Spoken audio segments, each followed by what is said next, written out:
en la plataforma. Y bueno, ¿observan todos? Sí, doctora. Sí, doctora. Ya, gracias.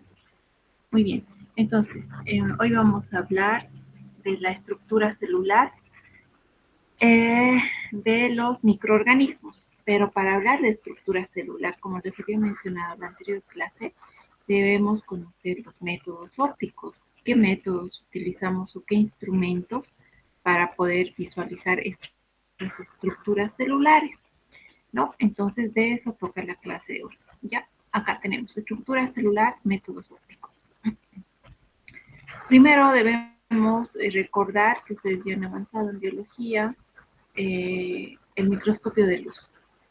Este microscopio de luz que lo tenemos, que prácticamente es el poder de resolución que tiene es aproximadamente la mitad de la longitud de onda de la luz utilizada.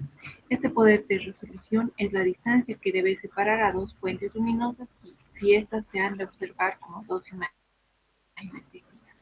Su amplificación en laboratorio es útil, ¿no? Y permite observar partículas pequeñas susceptibles a esa resolución. Luego tenemos también, hablando del microscopio de luz, los que se utilizan en bacteriología generalmente son los microscopios usados que utilizan los objetivos de 90 diámetros de aumento con oculares de 10 diámetros para amplificar obviamente la célula que vamos a observar hasta 900 veces. Por lo tanto, las partículas de 0,2 micras de diámetro pueden amplificarse casi hasta 0,2 milímetros y así vamos a poder visualizar el microscopio. No, en cuanto habíamos visto en la anterior clase el tamaño de estos microorganismos, entre parásitos, bacterias y virus, ¿cuáles de estos eran los que tenían mayor tamaño? A ver, ¿quién recuerda? A ver, ¿quién? A ver. Carla Maya. Entre parásitos, bacterias y virus, ¿cuáles son los que tienen mayor tamaño? Hemos hecho una clasificación por tamaño, está en el texto. Valeria. Adelante. Son los parásitos, las bacterias y los virus. Los Muy bien. parásitos son los más grandes. Excelente. Muy bien. Los parásitos son los más grandes, ¿no es cierto? Entonces acá nos está diciendo que con este microscopio que usamos en bacteriología vamos a poder aumentar las partículas de 0,2 micras, que más o menos tenían el tamaño de Mycobacterium tuberculosis y otras bacterias, ¿no? Que estén en ese rango, se va a amplificar hasta casi 0,2 milímetros y así vamos a poder visualizar al microscopio. El poder de resolución de un microscopio puede mejorarse, ¿no? Solo mediante el uso de luz con longitud de onda menor a 0,2 y así va a permitir la resolución de las partículas de 0,1 micrómetros de diámetro por poder visualizar. Para tales microscopios se utilizan lentes de cuarzo y sistemas fotográficos que son complicados, costosos, pero que sí se pueden adaptar para poder visualizarlo mejor. Entonces, con un microscopio de luz óptico podemos visualizar a las bacterias, estamos hablando de bacteriología, ¿no? Y de los microorganismos, que hemos dicho que nos vamos a enfocar en bacterias y virus en esta asignatura. Ya, los parásitos son mucho más grandes, obviamente que los vamos a poder visualizar. Existe otro tipo de microscopía también que es muy útil en el estudio de estos microorganismos, como tenemos el microscopio electrónico. Este microscopio, como observan acá en la imagen, es de alto poder y ha permitido más que todo es para estudios científicos donde se observan ya estructuras de la célula, ya sea procariota o eucariota. En este caso estamos estudiando las células procariotas, ¿no es cierto? Entonces ya no observamos solamente, como con el anterior microscopio, la morfología, la forma, digamos, cocos, bacilos, vamos a observar con el otro microscopio, ¿no? La morfología que nos dice además, según la tinción de Gram, que observamos la morfología, la reacción Gram, ¿no es cierto? Con este microscopio electrónico vamos a poder observar las estructuras de la bacteria, o sea, Obviamente tiene mayor resolución, ¿no? Y prácticamente este microscopio se debe al hecho, su resolución mayor, de que los electrones tienen una longitud de onda mucho más corta que sus fotones de la luz blanca. Entonces, por lo tanto, tienen mayor poder resolutivo. Esto se utiliza sobre todo en laboratorios de investigación, en microscopio electrónico. Pero también hay que considerar que existen dos tipos de microscopio electrónico. Uno es el microscopio electrónico de transmisión, que se abrevia las siglas MET, microscopio electrónico de transmisión, MET. Y el otro es el microscopio electrónico de barrido, MEB, microscopio electrónico de barrido. Ambos tipos de microscopio son microscopía electrónica. Podemos observar las estructuras de las células, ya sea procariotas o eucariotas, en ambos microscopios, pero vamos a ver cuál es la diferencia. Uno es MET, microscopio electrónico de transmisión, y otro es MEB, microscopio electrónico de barrido, ¿no? Entonces, las características del MET, microscopio electrónico de transmisión, MET, tiene muchas características en común con el microscopio de luz, ¿no? Fue el primero en desarrollarse entre la microscopía electrónica y emplea un haz de electrones proyectados desde un cañón y dirigidos y enfocados a una lente condensadora electromagnética sobre la muestra u objeto del gas. Acá está. Ese es el cañón, como ven, y va directamente enfocado a la muestra, ¿no? Y ahí observado en el monitor. Lo mismo acá, son similares. Ya. Entonces, al chocar los electrones en la muestra, se van a diseminar de manera diferencial según la cantidad de masa y átomos que tenga esta muestra. Y algunos electrones van a pasar a través del objeto y son concentrados o enfocados por una lente de objetivo electromagnético de forma que forma la imagen del objeto y la presenta a la lente proyectora para su posterior amplificación.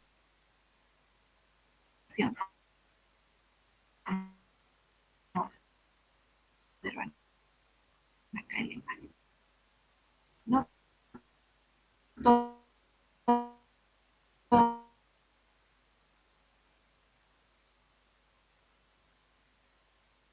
amplificar y se observa en el microscopio, la microscopía,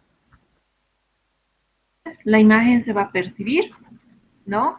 Eh, eh, la imagen se percibe al permitir su registro en una pantalla que florece cuando recibe el impacto de los electrones, y también una característica es que la imagen se puede grabar en una película fotográfica. Acá. Entonces, cuando están en movimiento, las estructuras, todo eso puede ser grabado para ya estudios científicos mucho más profundos de estructuras celulares. Entonces, en cambio, el microscopio electrónico de barrido, que también es una microscopía electrónica, que es MEB, microscopio electrónico de barrido acá, permite la resolución de las partículas separadas, ¿no? Por 0,01 micros. Acá, los virus con diámetros de 0,01 a 0,2 pueden definirse con nitidez. Entonces, con este tipo de microscopía podemos observar a los virus. Hemos dicho, con el microscopio óptico común no podemos observar a los virus porque son partículas mucho más pequeñas que las bacterias y la resolución no lo permite. En cambio, con la microscopía electrónica, y especialmente la microscopía electrónica de barrido MEP, vamos a poder visualizar los virus que tienen diámetro de 0,1 a 0,2 micras. Vamos a poder definirlos con nitidez. Tiene un poder de resolución menos que el MET, ¿sí? No obstante, es particularmente útil para proporcionar imágenes tridimensionales, como observan acá, de la superficie de los objetos microscópicos, ¿no? Entonces, en el otro podemos grabar en películas fotográficas, nos permite visualizar partículas muy pequeñas y las estructuras de las células procariotas con nitidez.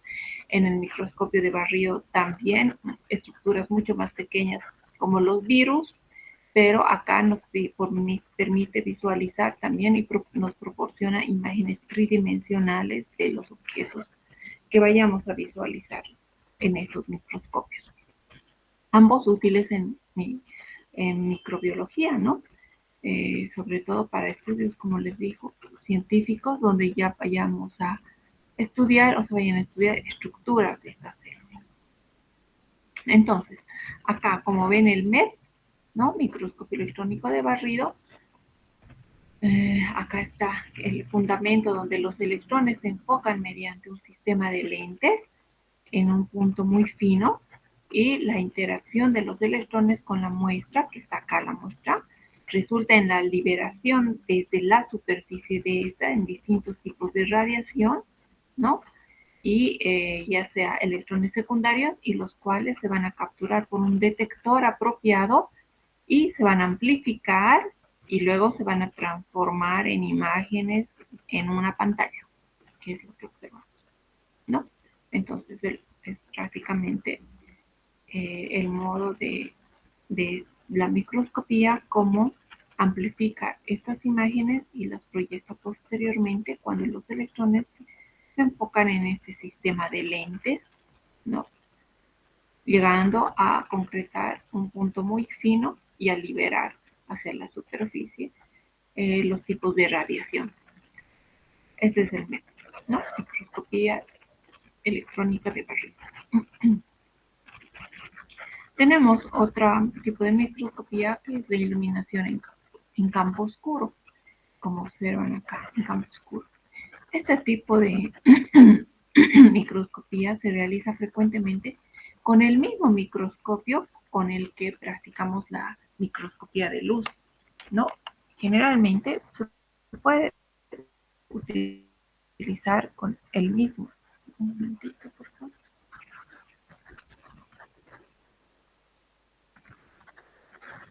Ya.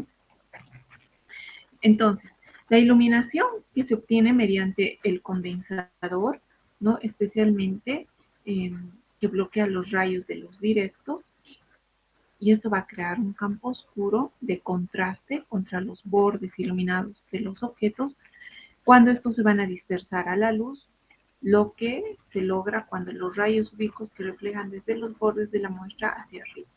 Este tipo de microscopía de campo oscuro, como su nombre indica, es útil para observar microorganismos como por ejemplo Treponema pallidum, que es una espiroqueta. Recuerdan que en la primera clase estábamos viendo la morfología de los microorganismos, cocos, bacilos, espirilos o espiroquetas. Entre ellos hay morfología de espiroquetas circulares, ¿no es cierto? Treponema pallidum. Treponema pallidum también les he comentado en la clase. Agente causal de qué enfermedades, a ver, alguien me dice.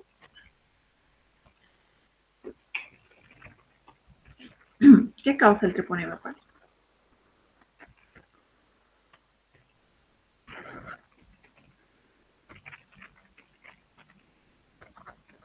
Les mencioné en la clase.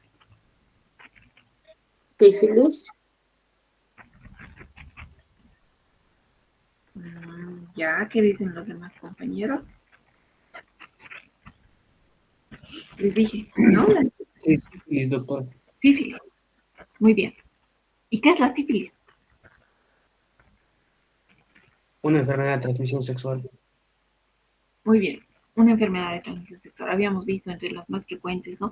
VIH, sífilis, herpes genital, herpes tipo 2, clamidia, trachomatis, ¿no? Habíamos dicho que clamidia, por ejemplo, no desarrolla en medios de cultivo convencionales, sino en células.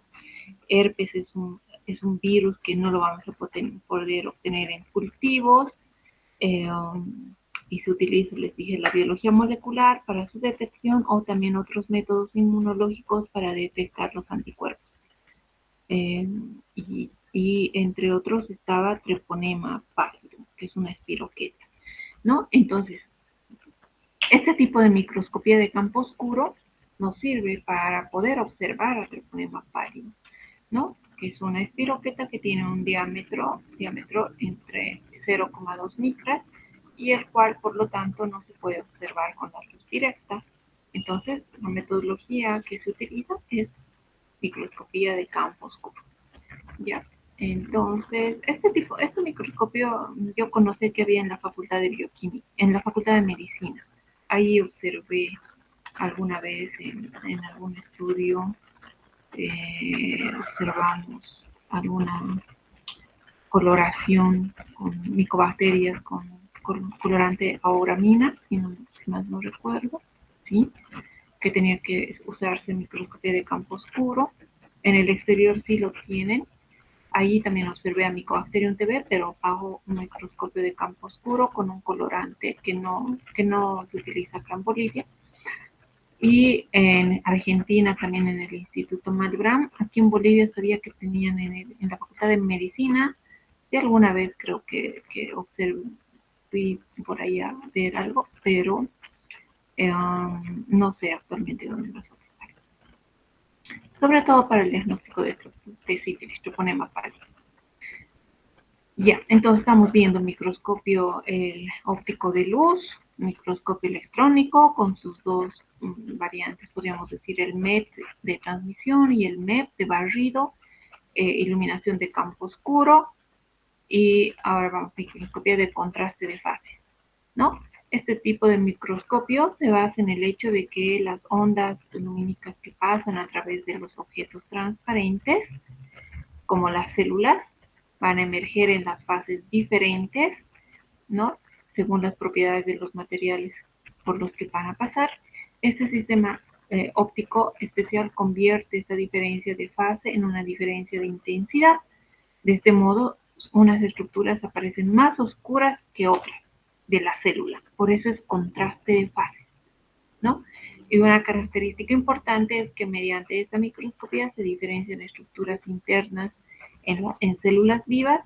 En cambio, con el microscopio ordinario, lo usual o con el común es observar preparaciones de materiales muertos y teñidos, ¿no? Entonces, como su nombre indica, microscopía de contraste de fases. ¿Qué va a hacer?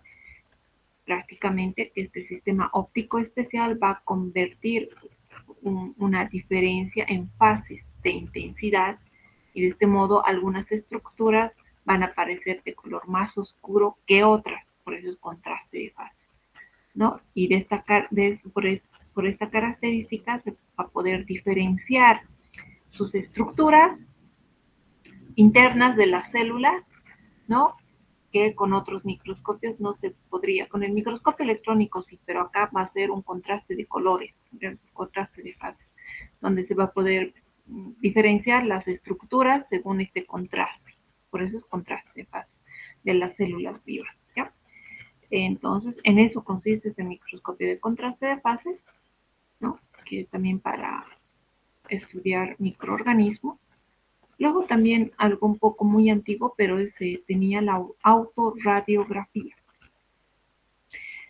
Por este método, las células a las que se han incorporado átomos radioactivos, y es decir, las células a las que se han incorporado átomos radioactivos, se fijan en un portaobjetos, como observan aquí en la imagen, se cubren con una emulsión fotográfica y se almacenan en la oscuridad por un periodo adecuado. Van a aparecer huellas en la película revelada que van a emanar de los sitios de la desintegración radioactiva, ¿no? Como observan aquí, después de almacenar en la oscuridad por un adecuado tiempo.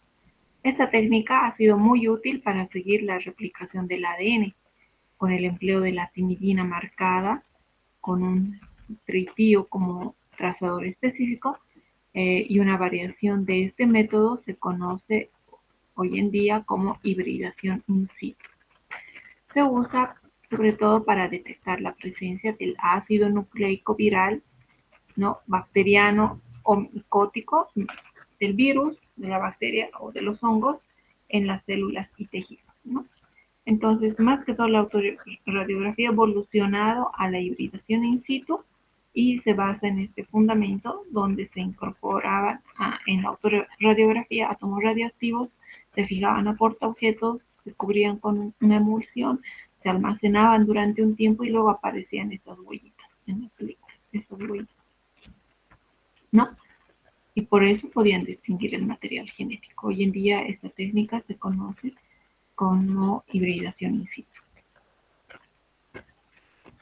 Teniendo estas metodologías para poder observar las estructuras celulares, ya sea de las bacterias, de los virus, ¿no? Entonces tenemos que hablar de la estructura de la célula procariota más que todo, pero vamos a hacer un preámbulo de la eucariota.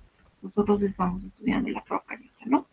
La eucariota, como ustedes bien saben, núcleo, ¿no?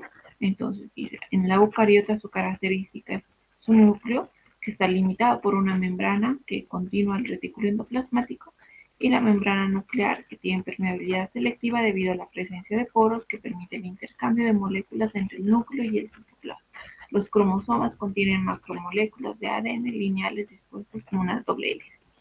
Tienen estructuras citoplasmáticas, tienen capas superficiales, tienen organelos de movilidad, ¿no? Y en las estructuras citoplasmáticas de la célula eucariota se caracteriza por la presencia del red, ¿no? Retículo endoplasmático, vacuolas, plástidos, un complejo citoesqueleto constituido por microtúbulos, microfilamentos, filamentos intermedios, y los plásmidos van a incluir a las mitocondrias, ¿no? Las cuales van a contener en sus membranas su aparato respiratorio o de transporte de electrones y a los cloroplastos. En los organismos fotosintéticos, los plásmidos contienen su propio DNA, el cual codifica algunas de sus proteínas y de sus RNAs de transferencia. Tienen capas superficiales, el citoplasma está contenido dentro de una membrana plasmática que está compuesta por proteínas, fosfolípidos. La mayor parte de las células animales no tienen otras capas superficiales, sin embargo, las células de las plantas, en comparación, sí tienen una pared celular exterior que está constituida por celulosa, y en algunas otras células eucariotas tienen una pared celular exterior constituida por polisacáridos, como la celulosa o la quitina. Tienen organelos de movilidad, estamos hablando de la eucariota, ¿no? Muchos microorganismos eucariotas tienen organelos llamados flagelos o cilios que se mueven con un movimiento ondulante para impulsar a la célula, ya sea a través del agua. También tienen la misma estructura básica y composición química. Están constituidos por una serie de microtúbulos, cilindros proteicos y huecos formados por una proteína llamada tubulina y rodeados por una membrana. Eso es síntesis y en resumen, que ustedes ya saben y han llevado con mayor profundidad la célula eucariota, la estructura. En cambio, la célula procariota, que son los organismos, los microorganismos que estamos estudiando, ¿no? La célula procariota es más simple que la eucariota, en realidad, con la excepción de la pared celular, que es más compleja. Por eso en esta menciona simplemente, si tiene capas superficiales, algunas simplemente se limitan a su membrana celular, ¿no es cierto? Acá en sus estructuras citoplasmáticas se caracteriza por la presencia de retículo endoplasmático, no tiene mayor complejidad. En cambio, la estructura procariota sí es más simple que la eucariota, pero en su pared celular es más compleja, ¿no? Ahí reside el fundamento de los colorantes que se utilizan en microbiología. Entonces, la pared celular es más compleja en la procariota que la eucariota. Nucleoide. La procariota equivale al núcleo eucariota, ¿no? Hemos dicho, la eucariota tiene su núcleo, en cambio la procariota no, pero sí tiene un nucleoide. Estructuras citoplasmáticas. Las procariotas carecen de plásmidos autónomos, como mitocondrias y cloroplastos.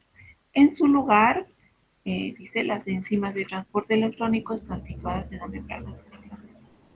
En la envoltura celular se difiere si las gram positivas y las gram negativas en la procariota, ¿no?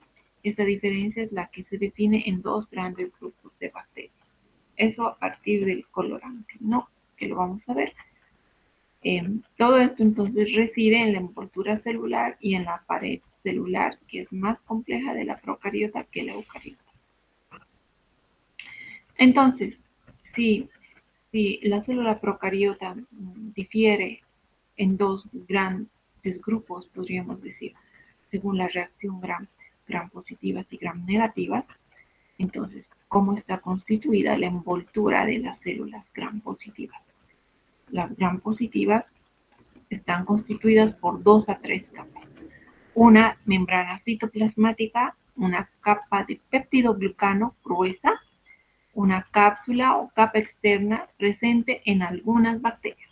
No todas las bacterias tienen cápsula. Entonces, esta es la envoltura de la gram positiva. Puede tener o no cápsula, que es una capa externa, ¿no? Tiene la capa de peptidoglicano gruesa, sí, y tiene una membrana citoplasmática. Estos son los componentes de la envoltura celular de la gram positiva.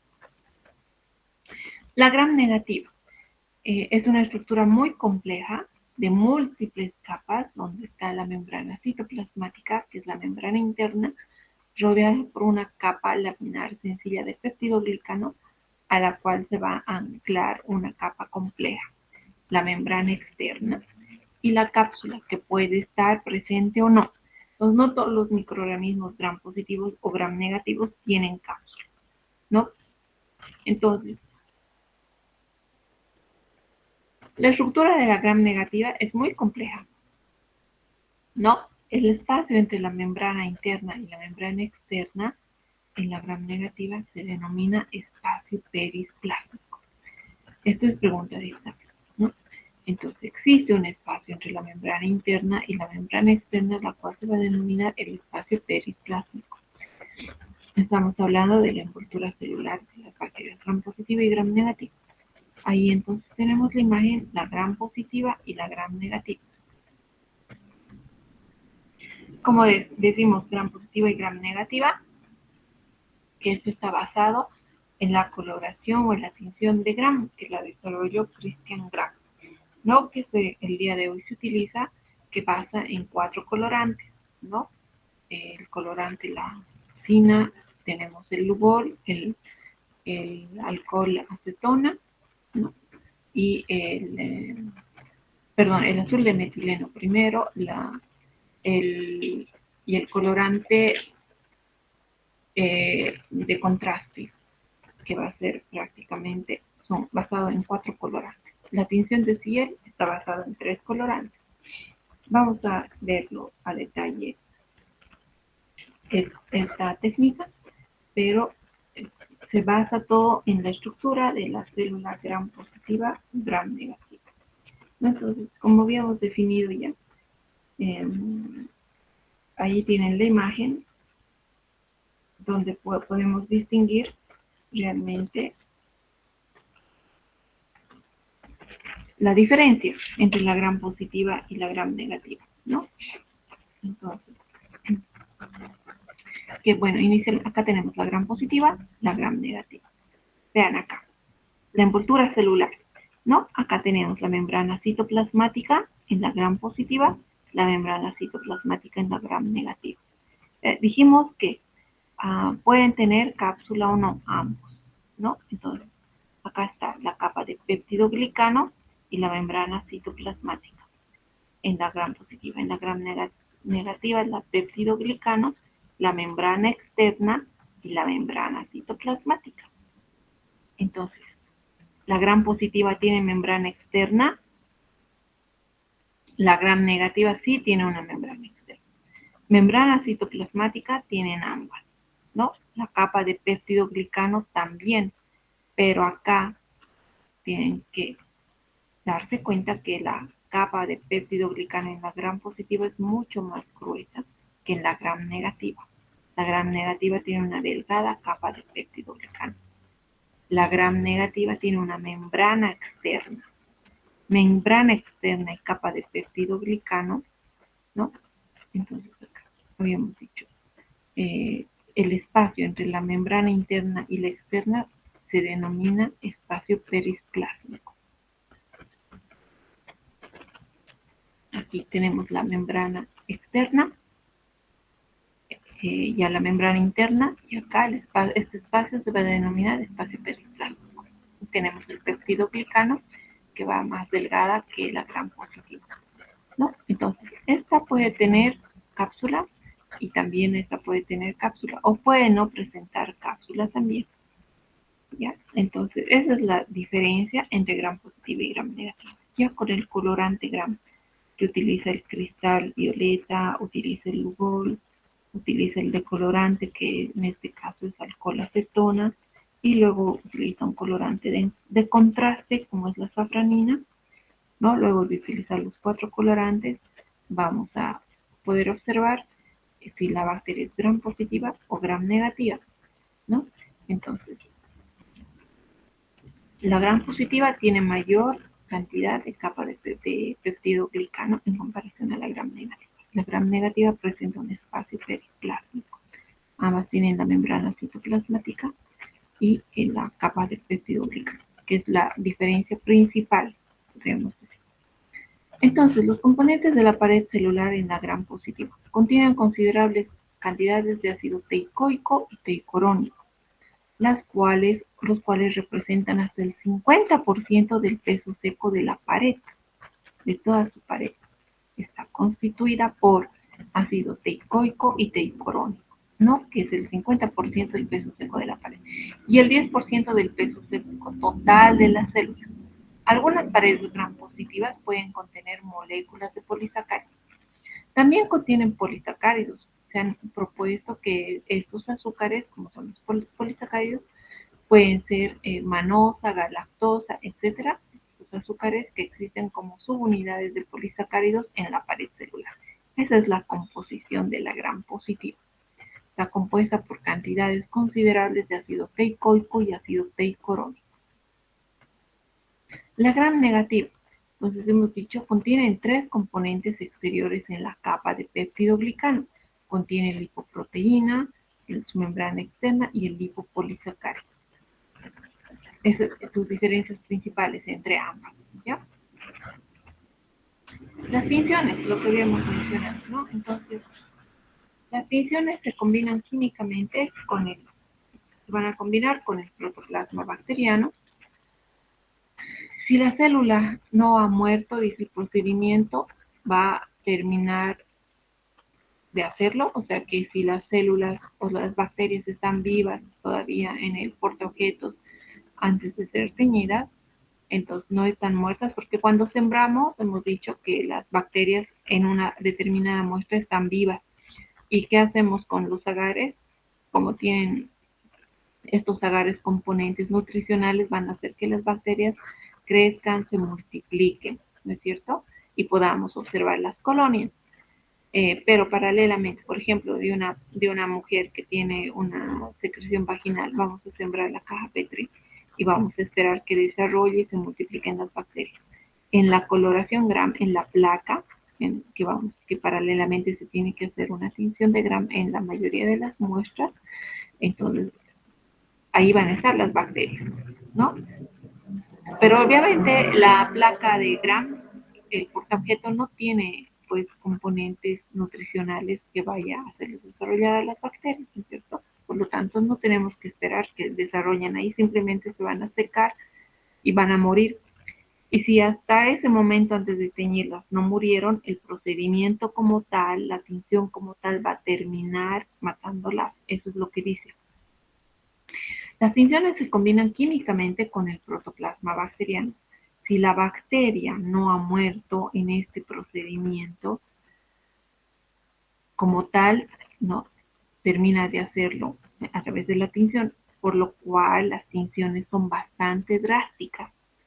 Y ya en las tinciones observamos células muertas o bacterias muertas, en pocas palabras, porque son bastante drásticas. Las células bacterianas son abundantes de ácidos nucleicos, las cuales portan cargas negativas en forma de grupos fosfatos. Estos se combinan con los colorantes básicos con carga positiva. Entonces, el colorante, los colorantes tienen una carga básica, una carga positiva, son colorantes básicos. ¿Ya? Y los componentes bacterianos tienen cargas negativas. Entonces se combinan carga negativa del componente bacteriano con carga positiva del colorante básico, ¿no? Estas cargas negativas de las bacterias están en forma de grupos de fosfatos, bueno, y se van a combinar con las cargas positivas de los colorantes. Entonces, los colorantes ácidos no tiñen a la célula bacteriana y por lo tanto pueden utilizarse para teñir el fondo como un colorante de contraste. En este caso, la safranina, que es el último colorante de la tinción de gram, actúa como colorante de contraste. ¿Por qué? Porque se considera un colorante ácido que no va a teñir a la célula bacteriana, simplemente va a teñir el contraste, el fondo. Por eso se utiliza como fondo, como colorante de contraste. es uno de ellos. Se puede utilizar otros también, pero generalmente la tinción de Gram está estandarizada con esos colorantes. Entonces, si hablamos de las tinciones utilizadas en bacteriología, tenemos la más importante porque nos va a permitir incluso una clasificación fenotípica, como habíamos hablado en la anterior clase, ¿recuerdan? Clasificación fenotípica estaba la coloración Gram. Entonces, tinción de Gram, una característica taxonómica importante de las bacterias es su respuesta a la tinción de Gram. Hablábamos de taxonomía, ¿recuerdan? Entonces, es su respuesta a la tinción de Gram. O sea, es Gram positiva o Gram negativa. Es una característica taxonómica. La tinción ácido resistente. Acá las bacterias retienen la carbolfucsina o la fucsina básica disuelta en una mezcla de alcohol, fenol y agua. Esta tinción ácido resistente es para teñir las bacterias bacilos, alcohol, ácido resistentes, como es Mycobacterium tuberculosis, hemos visto, ¿no es cierto? Entonces, otro tipo de distinción, ¿por qué? Porque estas bacterias tienen diferente estructura de estructura de su pared celular, contiene más ácidos grasos, ácidos micólicos, ¿no? Entonces, diferente a las demás bacterias, por eso se utiliza esta tinción ácido resistente en micobacterias, nocardias, en otro tipo de bacterias que tienen una estructura celular en cuanto a su pared diferente. Luego existe la tinción negativa. Esta tinción de fondo con un colorante ácido para no dejar a las células incoloras. En contraste, se usa el colorante llamado nitrosina, ¿no? Que es un colorante ácido que en realidad tinción negativa va a ir a colorar el fondo y para no dejar a las células incoloras en contraste podemos utilizar otro contraste nitrosina. Generalmente tiñe el fondo. La tinción de flagelos es otra tinción. Como su nombre indica, tiñe los flagelos. Se trata con soluciones coloidales de ácido tánico para formar un precipitado denso en la pared celular y en los flagelos el diámetro aumenta y la tinción con la fucsina básica lo hace visible al microscopio óptico. Entonces vamos a poder visualizar mejor los flagelos. Acá se utilizan sustancias coloidales y ácido tánico.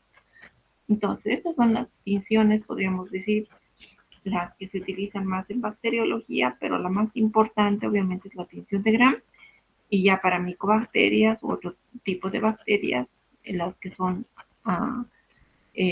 alcohol ácido resistentes, la tinción ácido resistente. Luego ahí tenemos la coloración de Gram, ¿no? La tinción de Gram nos dice la tinción principal que se emplea para la identificación de las bacterias es la tinción de Gram. De esta forma se dividen en dos grandes grupos, los Gram positivos y los Gram negativos. Acá podemos observar Gram positivos, Gram negativos. La tinción de Gram, la coloración de Gram es un tipo de tinción diferencial, empleado en bacteriología para la visualización de bacterias, ¿ya? Debe su nombre al bacteriólogo danés Christian Gram, que desarrolló la técnica en 1884. Se utiliza tanto para poder referirse a la morfología celular bacteriana, como hemos visto, morfología. Por ejemplo, acá qué morfología tiene y acá qué morfología. A ver, ¿quién me responde? ¿Cuál es la morfología en esta imagen? ¿Y cuál es la morfología en esta imagen? A ver, espero sus respuestas. A ver, Micaela Rojas, ¿qué morfología ves en esta imagen en cuanto a las bacterias? Según la coloración Gram, morfología.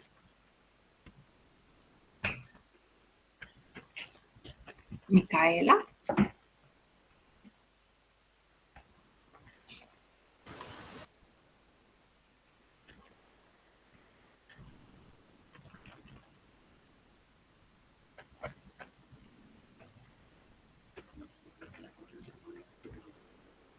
Micaela, Sí, doctora. ¿cuál es la morfología que observas acá, Micaela, acá en esta imagen? Me podrían ser que son como bacilos. ¿Mm? ¿No estás segura? A ver, a ver, a ver. Diego, ¿cuál es la Sí, morfología en doctor. esta imagen? Claro, de las gram positivas son esféricas, entonces podrían ser cocos, y las otras son como cilíndricas y por tanto serían bacilos. Como bastones, dice en la literatura, ¿no? No Sí, en bastones. esta, muy bien, ya. Acá, entonces, observamos, ven, son palitos. Hay algunos como letras chinas, ¿recuerdan? Que también hemos visto esa. Ya eso es detallando los bacilos, ¿no? Pero acá son bacilos. La morfología, bacilos. Gram, negativos, porque están teñidos de fucsia. Acá, gram positivos, pero no se ve muy bien la imagen, pero son cocos, vean acá. Acá hay un coco, dos cocos redonditos. Pueden estar en racimos, tal vez la imagen no es muy nítida, sí, como racimos. ¿Cuáles eran como racimos? ¿Cómo se denominaba la formación de racimos en los cocos? Estafilococos. Muy bien, estafilococos. Pueden ser como cadenas, que aquí no vemos como cadenas. La formación como cadenas, ¿cuál es? Estreptococos. Muy bien, estreptococos. En dos, diplococos. En cuatro, ¿cómo se denomina cuando son? Tetradas. Muy bien, tetradas. Cuando son más de 5 y en el diferente plano, que tampoco son racimos, recuerdan, les dije 5 o más, de 5 a 7 generalmente, pero están ubicadas en diferentes planos, no rectas como los estreptos. Sarcinas. Van a revisar el documento que hemos visto en la anterior clase. Ahí está, diplococos, estreptococos, estafilococos, cocos en tetradas, cocos en sarcinas y los bacilos, que generalmente no forman agrupaciones, pero pueden existir algunas características que formando letras chinas, que este no es el caso. Acá están simplemente bacilos, o como coco bacilos, ¿no es cierto? No son ni cocos ni bacilos, pero acá no se ve claramente que son bacilos. Vean, bacilos largos, ¿ya?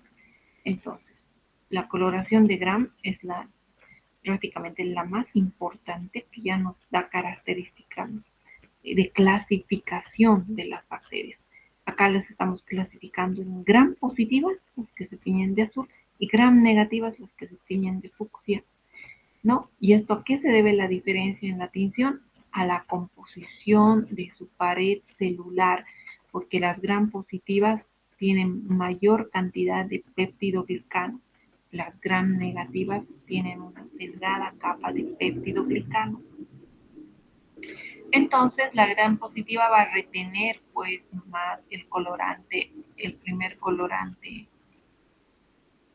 de color azul, ¿no es cierto? Porque tiene mayor cantidad de péptidoglicano. Las gram negativas, como no tienen, no lo van a retener, por eso es que se van a teñir del segundo colorante y esto se va a teñir del primer colorante. Además, los colorantes son básicos y las estructuras hemos dicho que son ácidas, ¿no? Perdón, tienen carga negativa y carga positiva. Entonces, allí reside prácticamente el fundamento de la coloración de Gram en la estructura de la pared celular bacteriana. Gram positivas, mayor cantidad de peptidoglicano; Gram negativas, menor proporción de peptidoglicano. En estas retienen más el primer colorante y por eso se tiñen de color azul.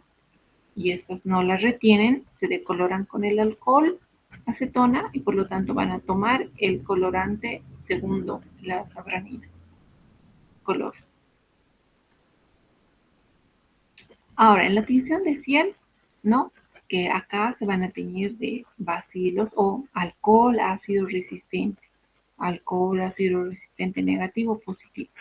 Acá tenemos una muestra, puede ser, digamos, de un esputo de un paciente con sospecha de tuberculosis, donde en el fondo se van a observar las células, pueden ser los leucocitos, macrófagos, y estos que vemos acá de color fucsia son los bacilos de Koch, o bacilo de la tuberculosis, ¿no? Bien, son bacilos, pero no son ni gram positivos ni gram negativos. Está bien que en la tinción de ciel se tiñan como gram negativos, fucsias, pero en realidad no podemos clasificarlos así, hemos dicho, ¿no? Porque la estructura de la pared celular de estas bacterias es muy diferente a las otras. Estas tienen ácidos micólicos de cadena larga, ácidos grasos. Por lo tanto, se utiliza la tinción ácido resistente. Y acá están los pasos. Primeramente, se fija la placa, ¿no? La muestra, ya sea con calor, se pone el colorante principal. En el colorante principal se van a teñir prácticamente todos los bacilos, de color la fucsina, rosado, fucsia, ¿no? Luego se va a pasar por calor con un mechero a través de la placa, porque hemos dicho también que por el calor se van a abrir prácticamente los poros de la membrana, como tiene gran cantidad de ácidos micólicos, y va a ingresar el colorante, ¿no? Y una vez que ingrese va a ser retenido.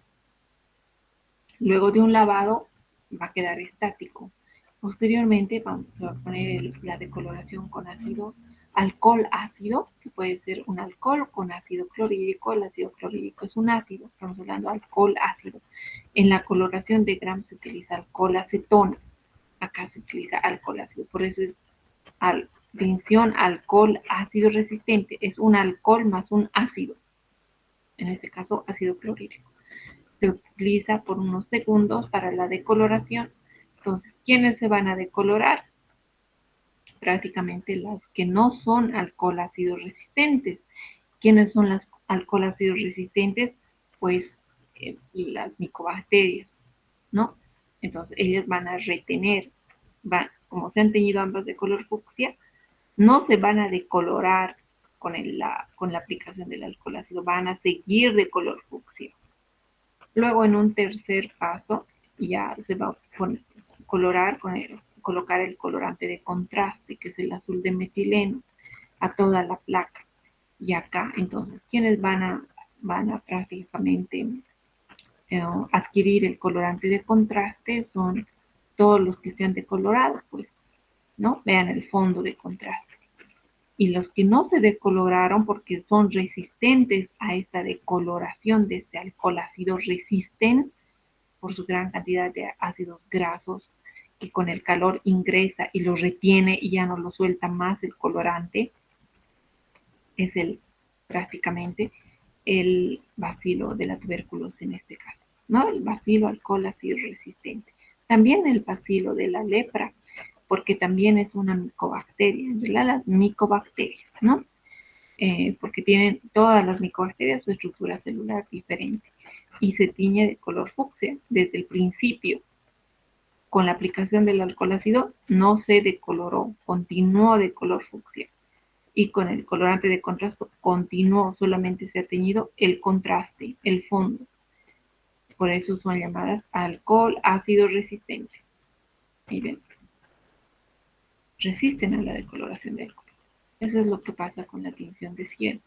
Pero todavía micobacterias vamos a ver más adelante. Simplemente estamos hablando de las tinciones. ¿Ya? Luego, la tinción de la cápsula. Dice acá, la cápsula se pone de manifiesto mediante una coloración negativa o una modificación de ella, ¿no? El método de Welch incluye el tratamiento de las bacterias con una solución caliente de cristal violeta seguida por un lavado con solución sulfato de cobre. La tinción de núcleos. Los núcleos se pueden teñir con la tinción de Feucht, la cual es específica para el material genético. También hay la tinción de esporas. Las esporas se observan de manera más simple como cuerpos refringentes intracelulares en suspensiones de bacterias sin teñir. La pared de la espora es impermeable, por lo cual los colorantes pueden penetrar. Si se calienta, comúnmente se tiñen de verde de malaquita o carbón fucsina, ¿no? Acá vamos a ver.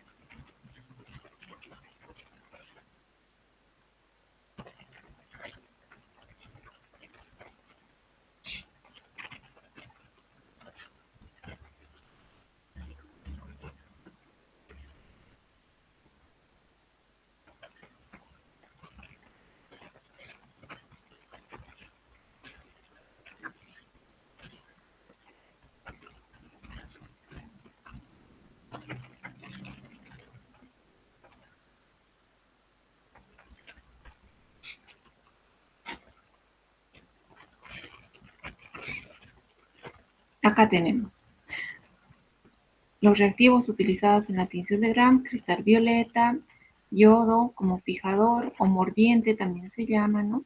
El alcohol etílico puede ser alcohol acetona, alcohol etílico etanol al 95% y la safranina.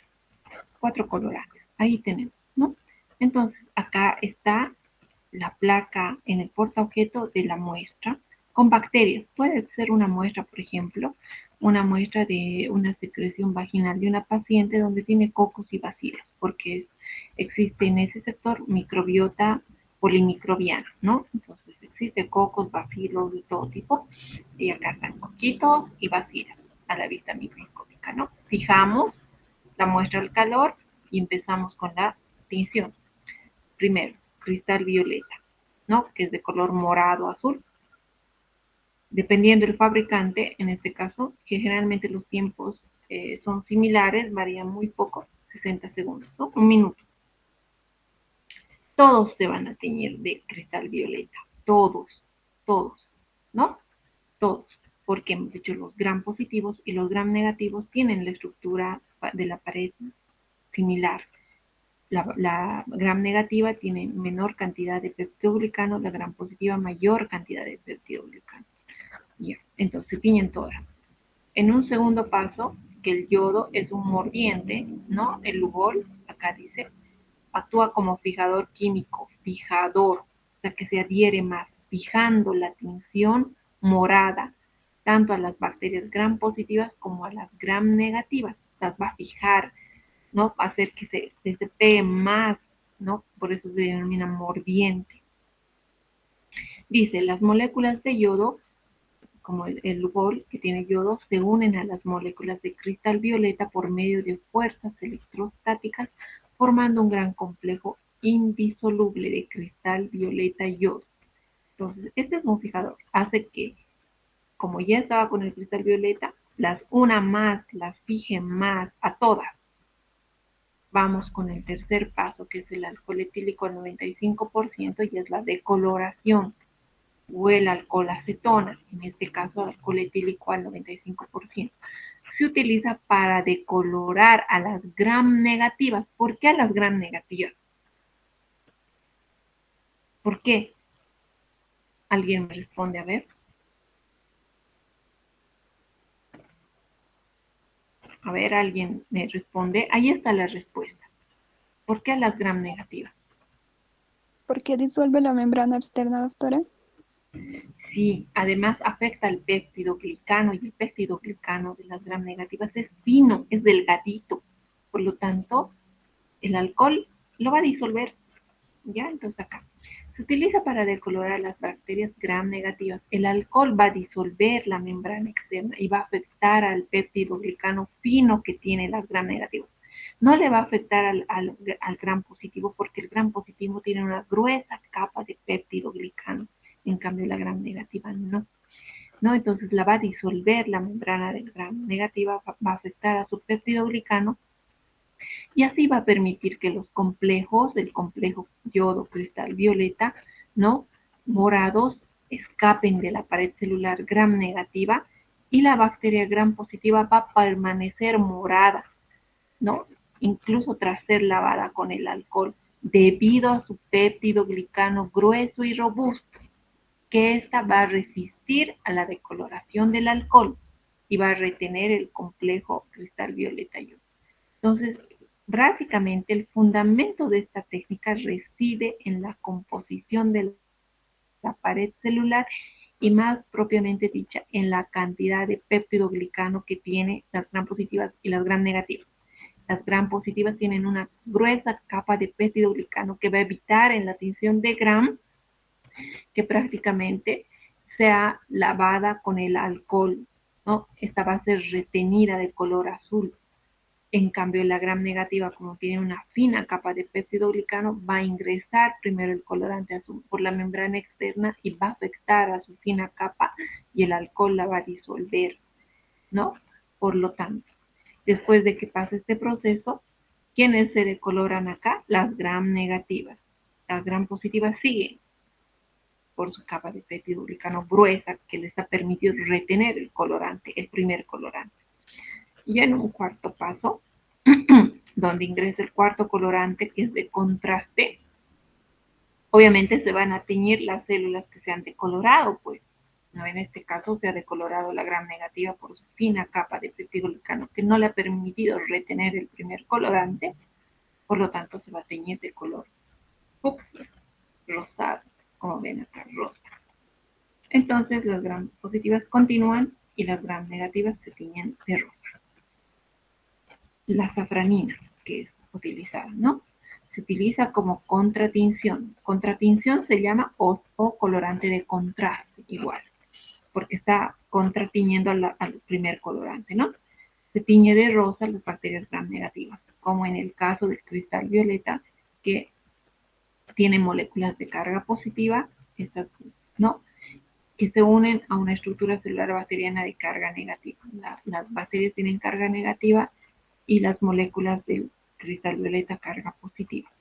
Las bacterias gram positivas ya están coloreadas de morado por el cristal violeta más oscuro y van a permanecer así, ¿no? A pesar de que se ha añadido la safranina, a pesar de que se añada, ellas ya están coloreadas de color azul, de color morado, ¿no? Entonces dice, es importante en esta coloración enjuagar con agua cada uno de los componentes químicos después de cada paso. Y ahí tenemos, en simples palabras, hemos visto la estructura de la pared, ¿no? Y aquí vemos el fundamento de la tinción que prácticamente reside en la composición de la pared celular de las bacterias.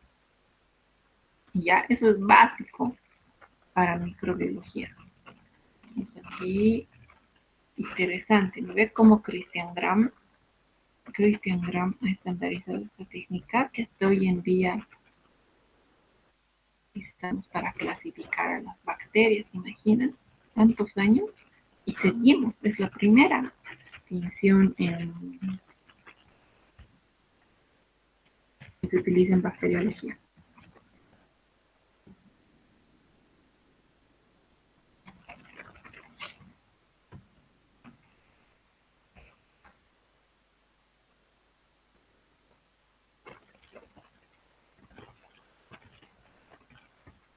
Acá, ¿no? Bueno, esto ya es por la guía, pero aquí ya hemos visto. Vamos a ver la imagen. En lámina no está muy, digamos, muy clara. Acá podemos ver, por ejemplo, gram positiva y gram negativa. ¿Okay?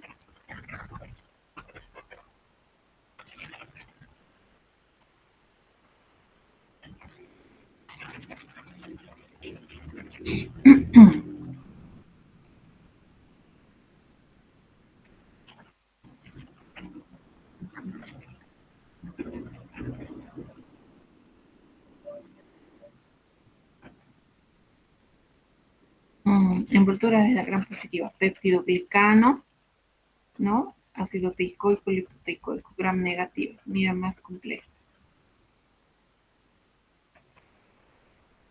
Aquí vamos a ver comparación entre la gram positiva y la gram negativa, ¿no? Ya, los ácidos teicoicos, como también es su factor de virulencia, contiene mayor cantidad de peptidoglicano. Miren, todo su peptidoglicano es esto, de la gram positiva, ¿no? Esto es lo que retiene el primer colorante, ¿no? En la coloración de gram. Constituye el 50% de toda su pared. Membrana citoplasmática es más delgada, que esta membrana tiene proteínas, fosfolípidos, ¿no? Y tiene ácido lipoteicoico. En cambio, en la gram negativa no tiene ácidos teicoicos ni lipoteicoicos. Ya. Cuenta con una membrana externa, ¿no? Acá está. La gram positiva tiene esta membrana citoplasmática, la gram negativa tiene esta membrana externa, ¿no? Tiene una membrana externa, los lipopolisacáridos son su factor de virulencia, acá los ácidos teicoicos son su factor de virulencia, acá los lipopolisacáridos. Y contiene menor cantidad de peptidoglicano. Vean, este es su peptidoglicano. Miren en comparación a este. Es una fina capa de peptidoglicano, que en realidad constituye el 5 al 10% de toda su pared, en cambio acá el 50% de toda su pared. Tiene una membrana externa que no tiene el gram positivo. Tiene una membrana plasmática que sí tiene el gram. Ambos tienen. Su capa de péptido glicano más delgada, esta más gruesa. Tiene una membrana externa, este no tiene membrana externa. Y existe su espacio periplásmico, ¿no? ¿No es cierto? Que está entre la membrana citoplasmática y la capa de péptido glicano. A ese espacio se llama espacio periplásmico. Entonces, en esto reside la coloración. Simplemente el primer colorante va a ser retenido porque tiene mayor cantidad de peptidoglicano, ¿no? Con una carga positiva y una carga negativa, mayor retención, y en cambio la gram negativa no lo va a retener. Por lo tanto, el alcohol lo va prácticamente disolver, y cuando coloquemos el último colorante recién va a teñir del colorante de contraste, ¿no? Y no así como en el gram positivo. Ya. ¿Dónde está la aproximación? Ya. Y la tinción de 100 pasa lo mismo. Sí, algo similar, ¿no? Entonces, sí. También quiero que veamos acá un poco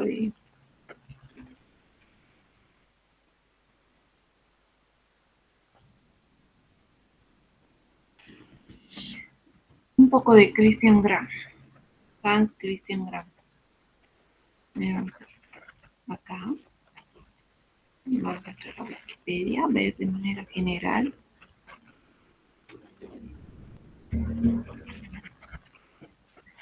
Hans Christian Gram, dice Joachim Gram, Copenhague, 13 de septiembre de 1853, 14 de noviembre de 1936. Fue un bacteriólogo danés que desarrolló la tinción de Gram, un método muy amplio usado en microbiología que ayuda a clasificar bacterias y hacerlas más visibles en el microscopio. Acá, en la coloración de Gram, no se tienen que olvidar que nos da la coloración de Gram, la morfología y la reacción Gram. Morfología, o sea que tenemos que decir, son cocos, son bacilos, son espirilos, son diplos, son estreptos. Morfología y reacción Gram, son Gram positivos, Gram negativos. No puedo ir directamente, son Gram positivos, son Gram negativos. No, tengo que ir primero a la morfología. Ellos son estafilococos, Gram positivos. Son bacilos, Gram positivos. Son cocobacilos, Gram negativos. Primero se dice la morfología y luego la reacción Gram. De origen danés, dice, estudió botánica en la Universidad de Copenhague, siendo asistente con el naturalista Japetus, que su estudio de plantas introdujo en los fundamentos de la farmacología y el uso del microscopio. Ha tenido que saber de microscopía para poder desarrollar esta técnica. ¿Se imaginan? Luego ingresó a la carrera de medicina, graduándose en medicina en el año 1868. Se graduó con una tesis acerca del tamaño de los glóbulos rojos humanos. En 85 estuvo realizando diversos viajes por Europa formándose en bacteriología y farmacología. En 82, Paul Ehrlich, que es otro científico que lo tenemos que conocer. ¿Quién es Paul Ehrlich? Fue eminente investigador alemán y ganador del Premio Nobel en Fisiología y Medicina en 1908. Dice, entre sus logros más prominentes estuvo hallar la cura contra la sífilis. Hemos hablado hoy día de la sífilis, ¿no? Una infección de transmisión sexual causada por un treponema pallidum, por una espiroqueta en morfología, ¿no? Que se puede observar al microscopio de campo oscuro. ¿No es cierto? ¿Quién ha descubierto la cura para esto? Paul Ehrlich. Interesante, ¿no es cierto? Paul Ehrlich publicó un método para colorear el bacilo de la tuberculosis. Esta publicación fue un aliciente para que Christian Gram comenzara sus experimentos con la coloración de las bacterias. Paul Ehrlich ya había tenido un método para colorear el bacilo de la TB, ¿no? Tal vez antes de Franz Fiel y Friedrich Nelson. Mientras se encontraba en uno de sus viajes en Berlín, intentó establecer la diferencia entre dos bacterias causantes de neumonía, la Klebsiella pneumoniae y el neumococo. El proceso de coloración de las bacterias fue el siguiente: añadir violeta de genciana, yodo y solución de yoduro de potasio y finalmente realizar lavado con etanol. De este modo observó que algunas bacterias se teñían de morado y las denominó gram positivas. Y así, ¿no? Unos años más tarde, el científico alemán Karl Reichel, no lo conozco, la verdad no he escuchado, amplió este descubrimiento añadiendo la safranina, ¿no? Entonces ha sido años de estudio, ¿no? Y luego nos habla acá de la coloración de Gram, sus reconocimientos, mire, miembro de la Comisión Real de Salud, miembro del Colegio Sueco de Médicos, Federación de Médicos Internos de Alemania, Federación Danesa de Medicina Interna, honoris causa, medalla de oro al mérito, etcétera, etcétera, etcétera. Entre otras contribuciones, Gram, dice, fue uno de los primeros en reconocer la importancia de la macrocitosis en la anemia perniciosa, etcétera. Entonces, a él debemos toda esta técnica que le he estudiado muchos años, ¿no? Para poder, vamos a ver aquí, para poder utilizarla hasta hoy en día.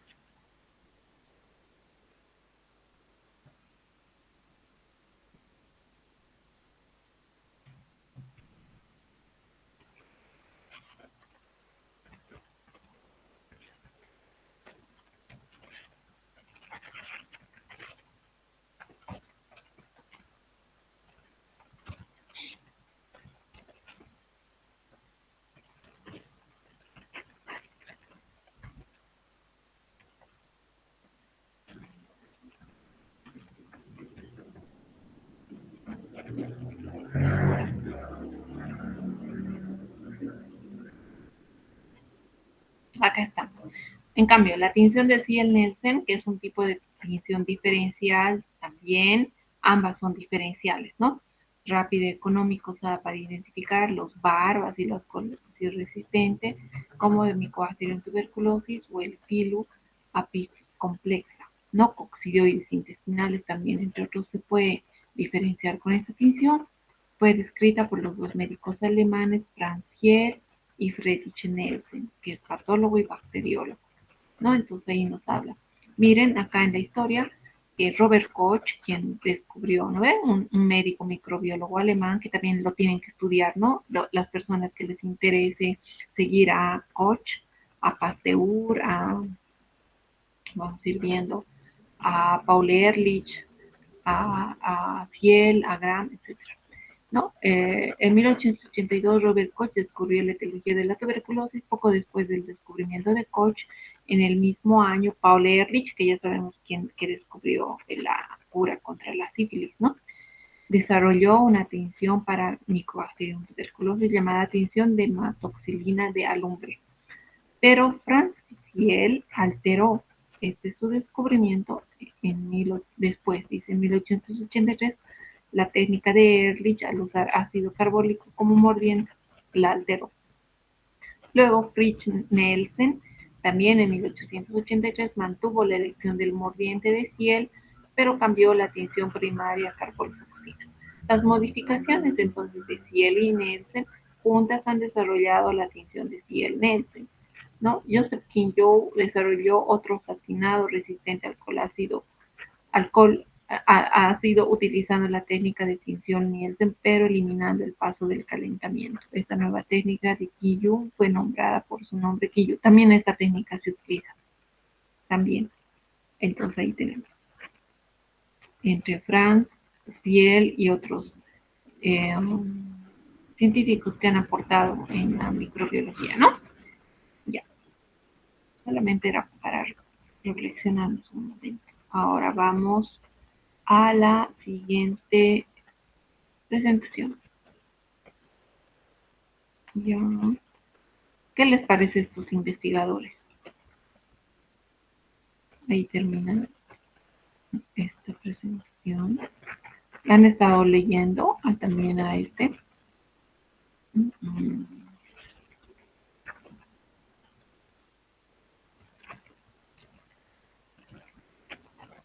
A Rebeca Lancefiel.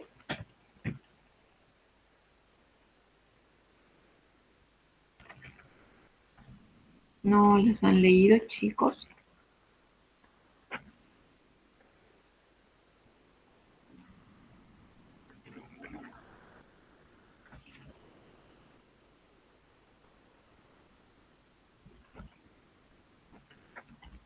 Ya, entonces, para complementar el tema, acá tenemos el documento que les he enviado, la célula bacteriana. De acá vamos a sacar un poco algunas partes para complementar.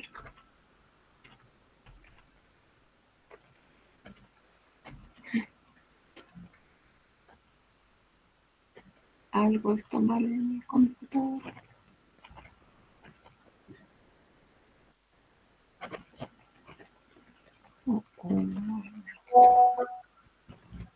Doctora, creo que... Pueden observar el documento del libro. ¿Sí, no? Sí, doctora. Doctora, Ya muy bien. Entonces ahí tienen el documento. Ya, acá habíamos visto el microscopio óptico, algo de su resolución, el aumento total multiplicando por los aumentos, los microscopios electrónicos, ¿no? Que utilizan haces de electrones en vez de luz, permiten observar objetos mucho más pequeños que el microscopio óptico, como son los acá. Este es el microscopio compuesto, tenemos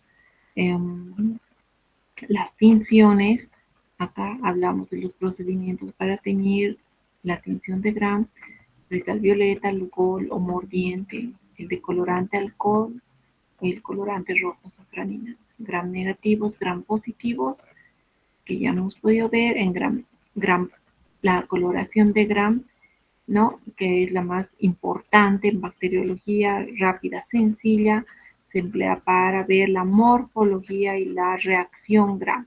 Y acá, lo mismo que hemos visto, las Gram negativas, también la tinción alcohol ácido resistente, ¿no? Que es útil para el estudio de la microscopía, pero aquellos cuya compleja pared dificulta teñirlas por la Gram por su compleja pared que tiene, ¿no? Esto se utiliza el rojo fucsina, se decolora con un alcohol y un ácido, como han visto el ácido clorhídrico, y luego se tiñe con azul de metileno. La tinción de Ciel solo usa 3 colorantes, la tinción de Gram usa 4 colorantes, ¿no? Y acá podemos ver, como les dije, ¿no? Las bacterias alcohol ácido resistentes, como el bacilo de la tuberculosis, también se puede teñir el bacilo de la lepra, como es Mycobacterium leprae, porque también la lepra es una micobacteria.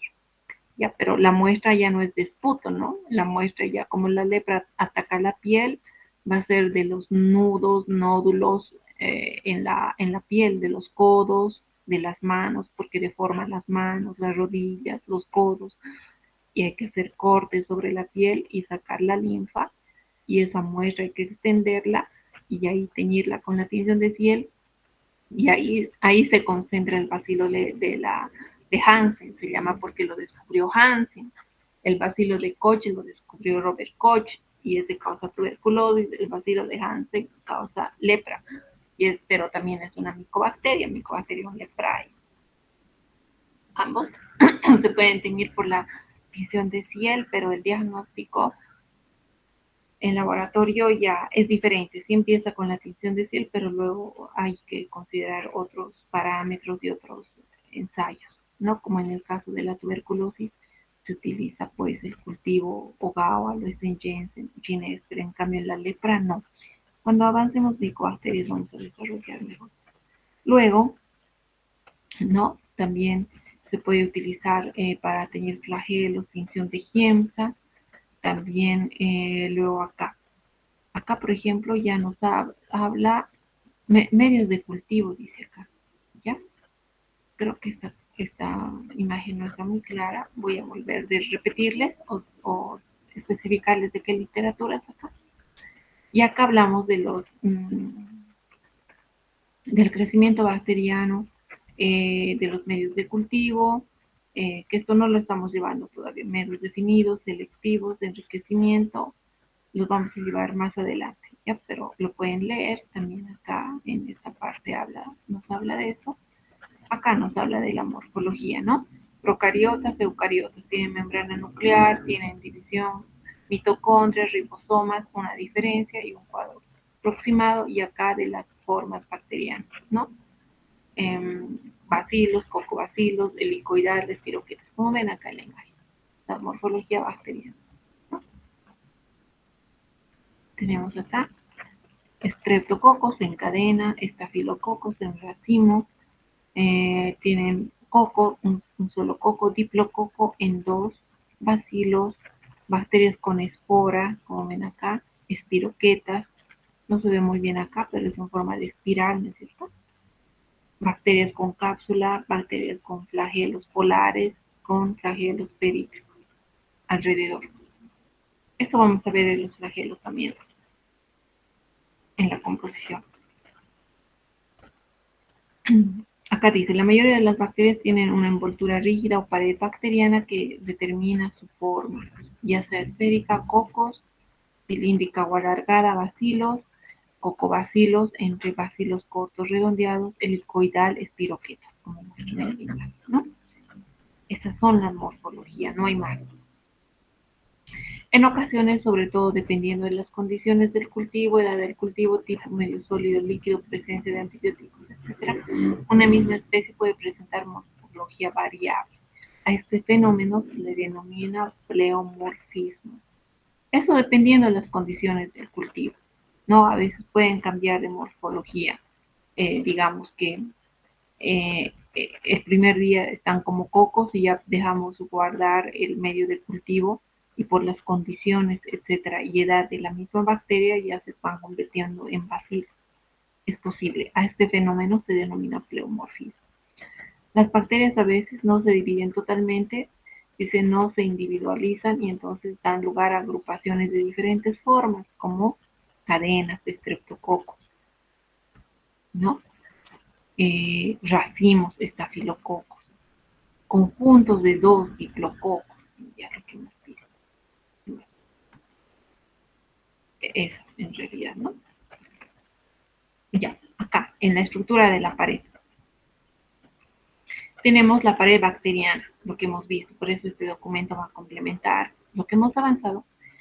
En la pared bacteriana, además de dar la forma a la bacteria, esa es su función de la pared, dar una forma a la bacteria, protegerla a la bacteria, porque es rígida, ¿no es cierto? Además, por su rigidez va a poder protegerla frente a los cambios osmóticos que pueda ocurrir en el entorno.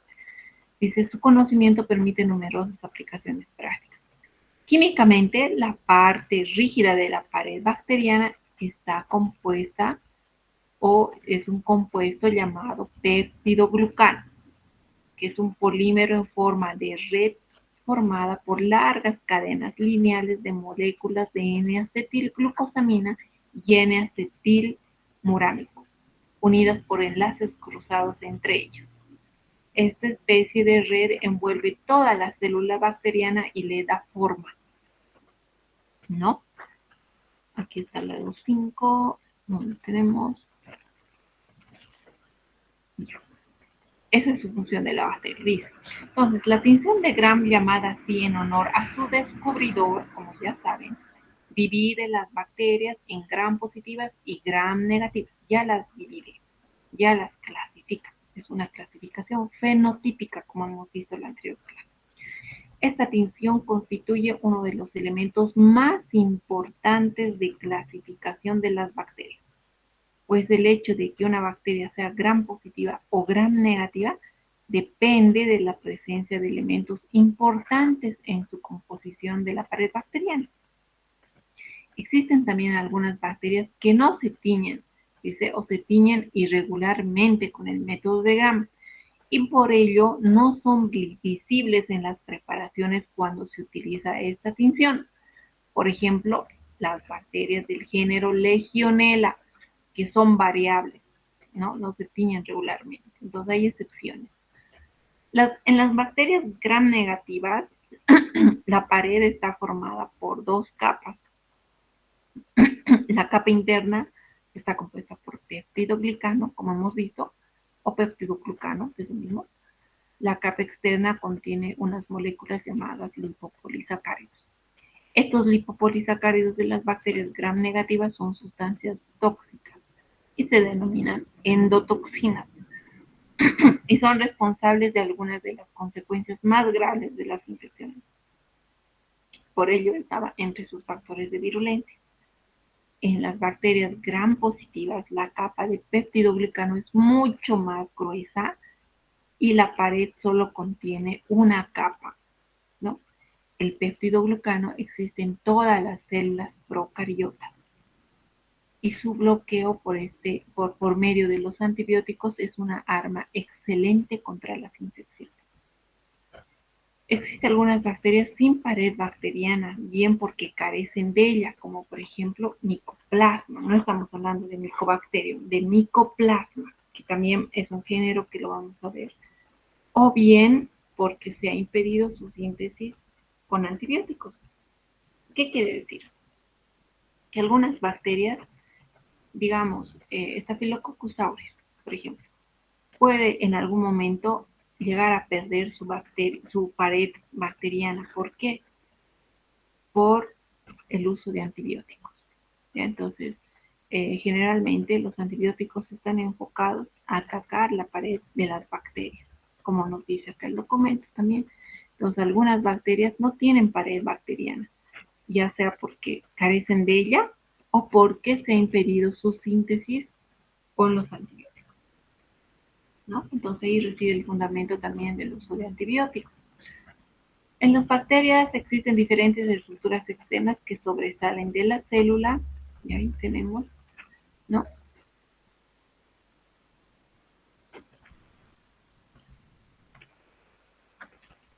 Acá. Y acá muestra la figura, no se ve muy bien, creo que en esta presentación no se ve, no sé si en el documento que les he enviado, ¿sí? Tienen, por ejemplo, las bacterias también, tenemos acá los flagelos, filamentos largos que hacen que la bacteria pueda movilizarse, también las fibras subtilis, esto todavía vamos a avanzar más adelante, cápsula también, capa de material amorfo, usualmente de naturaleza polisacárida, y sus estructuras internas, ¿no? Luego acá nos habla de las condiciones ambientales y crecimiento bacteriano que requieren las bacterias como agua, oxígeno. Acá habíamos visto cuáles son aerobias, anaerobias. Por ejemplo, entre las condiciones que se requieren son agua, porque es de requerimiento absoluto para el crecimiento de las bacterias. En general, al menos 80% de la masa de las bacterias es agua, por lo que la disponibilidad de agua gobierna del tamaño de muchas poblaciones bacterianas, como con la cantidad de bacterias que hay en la piel, ¿no? El oxígeno. Las bacterias difieren de sus necesidades de oxígeno molecular para crecer, por lo tanto, las bacterias que son capaces de usar el oxígeno como aceptor final de electrones en su cadena respiratoria carecen de la atmósfera habitual, aerobiosis, que contiene aproximadamente el 21% de oxígeno y se denominan aerobias. Aquellas bacterias que crecen sin la presencia de oxígeno, anaerobias, eso habíamos visto en la anterior clase. Era también otra clasificación, ¿no? Fenotípica, ¿no? Sus requerimientos.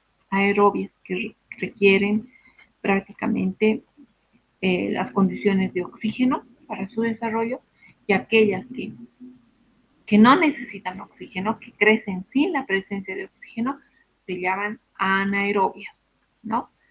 ¿Qué más? Son bacterias aerobias estrictas, aquellas que no pueden crecer en anaerobios, o sea, sí o sí requieren de oxígeno, por eso son aerobias estrictas.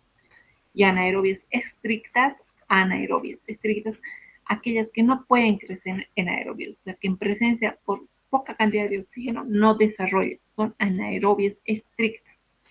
Entonces, hay aerobias y anaerobias. Entre las aerobias estrictas y entre las anaerobias estrictas. Pero también existen las facultativas, ¿no? Que son aquellas, las bacterias que crecen ya sea en aerobiosis o anaerobiosis.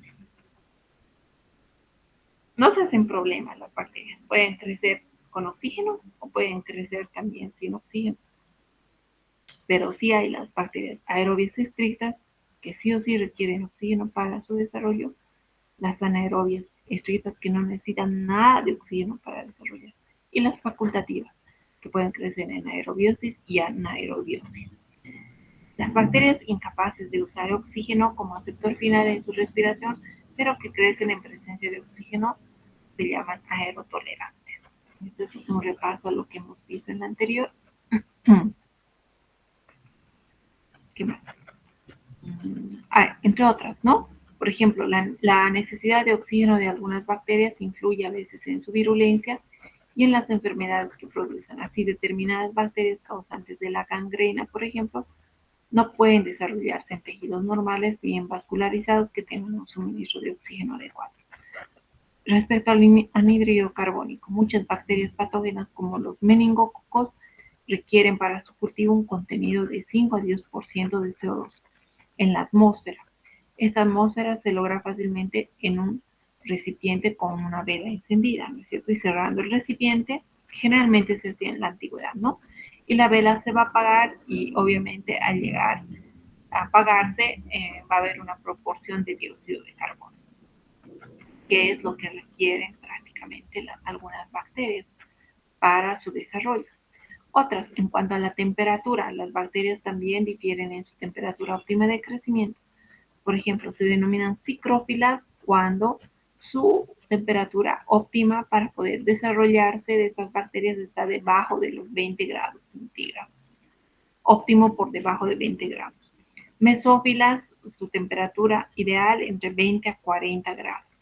Termófilas, aquellas ya que desarrollan en ambientes muy calientes, entre 55 a 80 grados prácticamente, o resisten estas temperaturas, ¿no? Entonces tenemos psicrófilas menor a 20, mesófilas entre 20 y 40, termófilas entre 55 y 80 grados centígrados. La mayoría de las bacterias patógenas son mesófilas. La mayoría crecen en esta temperatura, 20 a 40. Y más que todo, como un promedio, crecen mejor a una temperatura de 35 a 37 grados centígrados, que es la temperatura del cuerpo humano, ¿no?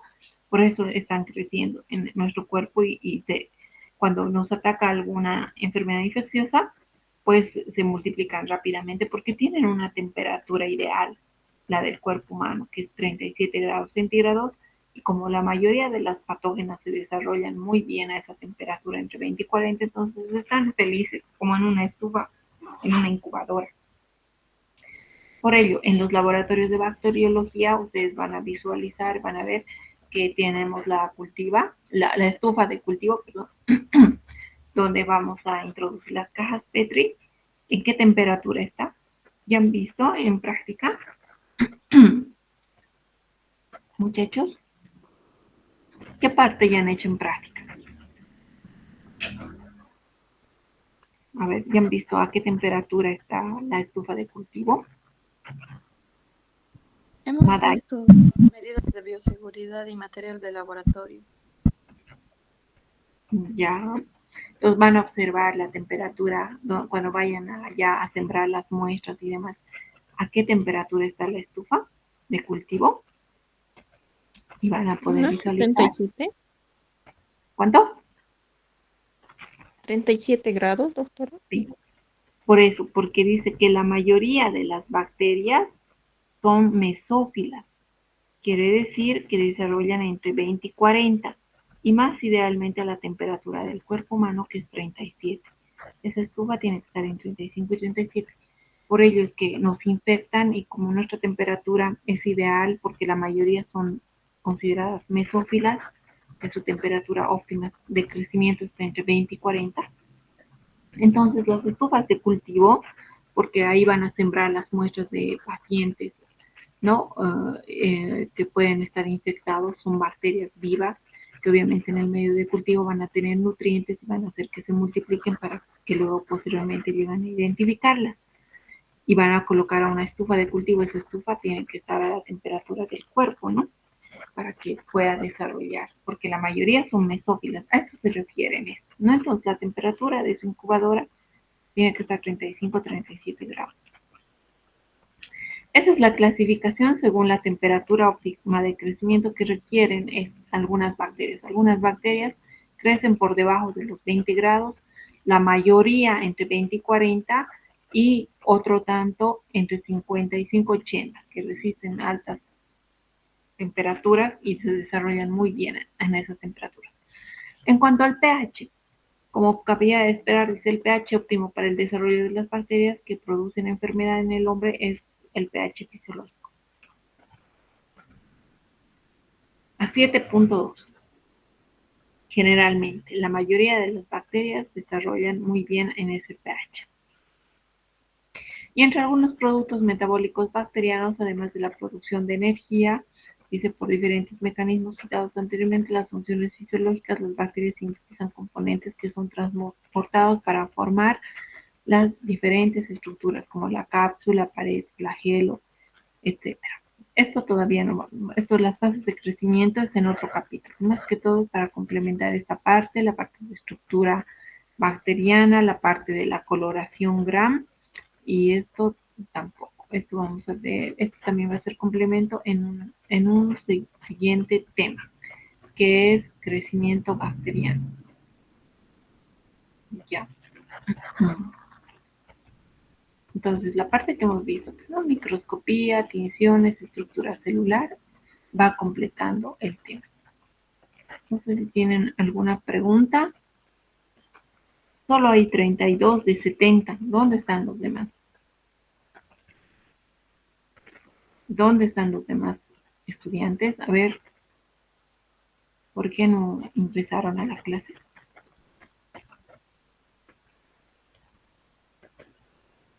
Chicos, no hay excusas, creo, ¿no?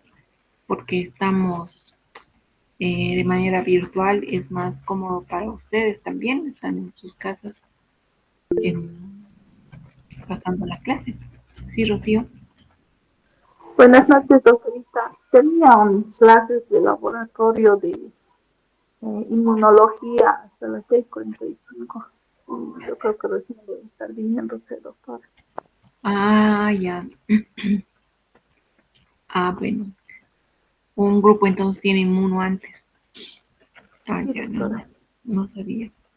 De todas formas, ahí tienen la presentación, tienen el documento y bueno, para la siguiente clase igual voy a subir el material un poco más antes, ahora sí me he retrasado un poco. La verdad pensaba pasar presencial, pero se me ha presentado un inconveniente, iba a llegar tarde y no quería perjudicarlos. Entonces, vayan repasando poco a poco, ¿no? Y también vayan repasando el científico al que van a describir para este parcial, ese trabajo, y tienen que estudiarlo muy bien porque al azar yo voy a nombrar personas en una de las clases para que, obviamente les voy a avisar con anticipación, ¿no? Cuándo, para que puedan describirlo y nos den a conocer a todos. Ya, entonces vayan, entre todos los que hemos mencionado, vayan buscando literatura, bibliografía y vayan estudiando al investigador que ustedes deseen para su trabajo y también para una presentación preliminar. No, obviamente las personas que lo hagan y lo hagan mejor van a tener puntos en su trabajo práctico. ¿Ya? No sé si tienen alguna duda más para que quedemos acá. ¿Alguna pregunta, muchachos?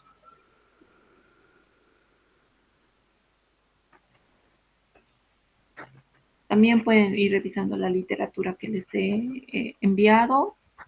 Todos los libros están en la biblioteca, son muy bonitos, interesantes, vayan revisándolos, leyéndolos, ¿ya? Porque es muy amplio la microbiología, ¿no?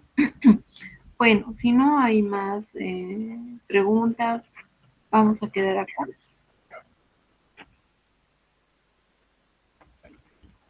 El trabajo que les dije en la anterior clase, que cada uno de ustedes tiene que buscar uno de los científicos que hemos mencionado, puede ser Luis Pasteur, que tampoco hemos visto todavía de Luis Pasteur, pero igual es uno de los padres de la microbiología, ¿no?